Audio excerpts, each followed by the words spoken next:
ஒரு ஸ்பூன் கொத்தமல்லி, ஒரு ஸ்பூன் ஜீரகம், ஒரு ஸ்பூன் இஞ்சி துருவனது, இது மூணையும் போட்டு அது கூட ஏலக்காய் போட்டு நல்லா நைஸாக மிக்சியில் அரைச்சி எடுத்து அதை நல்லா ஒரு பாத்திரத்தில் போட்டு தண்ணி வச்சு கொதிக்க வச்சுக்கணும்.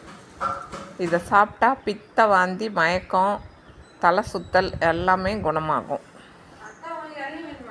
ஆமாம், 2 டம்ளர் தண்ணி 1 டம்ளர் தண்ணியாக சுண்டுற வரைக்கும் கொதிக்க வச்சு நாட்டு சர்க்கரையை ஒரு 3 ஸ்பூன் போட்டு ஒரு ஃபில்டரில் வடிகட்டி வெது வெதுப்பாக குடித்தா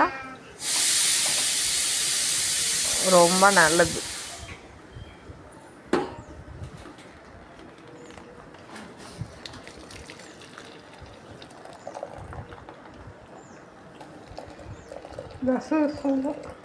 உடம்புல தேங்கி இருக்கிற பித்தம் எல்லாம் வெளியேறும் இதை குடித்தோம்னா.